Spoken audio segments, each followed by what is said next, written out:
തിരക്കിടയിൽ കത്ത് പോസ്റ്റ് ചെയ്യാൻ മറക്കണ്ട. കത്തോ? ആർക്കടി കത്ത്? എടി ആർക്കാന്ന്? എന്തിനാ ചൂടാവുന്നേ? രഹസ്യമായ കത്താണെങ്കിൽ ആരെങ്കിലും സ്വന്തം ഭർത്താവിന്റെ കയ്യിൽ കൊടുക്കോ? അപ്പൊ നീ രഹസ്യമായി കത്ത് എഴുതാറുണ്ടല്ലേ? എഴുതിയിരുന്നു കല്യാണത്തിന് മുൻപ്. അത് ശരി. രണ്ടു പിള്ളേരുടെ തള്ളയായ ശേഷമാണോ നീ സത്യം എന്നോട് തുറന്നു പറയുന്നത്? നിന്നെ ഞാൻ ഡൈവേഴ്സ് ചെയ്യും. അയ്യോ, പ്രേമലേഖനൊന്നുമില്ല. പിന്നെ എങ്ങനെ സൗന്ദര്യം വർദ്ധിപ്പിക്കാന്നുള്ള വംതിയിലേക്കാ രഹസ്യം എഴുതിയിരുന്നത്. അതാണോ? ഇനി എന്നെ ഡൈവേഴ്സ് ചെയ്യോ? അയ്യോ ഇല്ല, ഇന്ദു മതി, ഇംഗ്ലീഷും മതി. താങ്ക്സ്.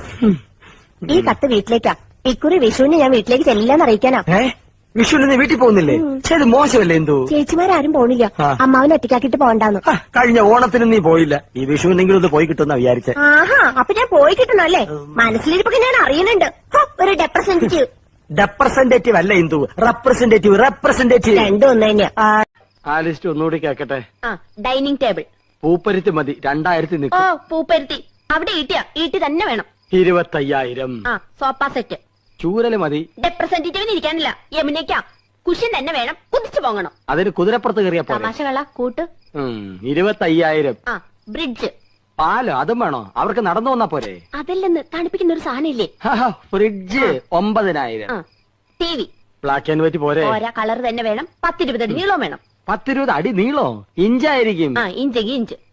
ഒയറില്ലാത്ത ഫോൺ അതൊരെണ്ണം മതി. മൊബൈല് ഒയറില്ലാത്തോണ്ട് വില കുറവായിരിക്കും. ഇനി അയ്യോ, ഇനി മടക്കല്ലേ, ഒടിഞ്ഞു. തൽക്കാലം ഇത്രയൊക്കെ മതി. ഇനി ഇതിന് പണം ഉണ്ടാക്കാനുള്ള വകുപ്പും കൂടി പറഞ്ഞു തന്നെ. മൊത്തം പണം കൈ വെച്ചിട്ടാണോ എല്ലാരും ഇതൊക്കെ മേടിക്കുന്നത്? ഇൻവെസ്റ്റ്മെന്റ് വാങ്ങണം. ഇൻസ്റ്റാൾമെന്റ്. അതെങ്കിൽ അത് അങ്ങനെ ആവുമ്പോ മാസം തോറും ഈസി ആയിട്ട് അടയ്ക്കാം. അല്ലെങ്കിൽ കടം വാങ്ങണം, പലിശ കൊടുക്കണമെന്നല്ലേ ഉള്ളൂ.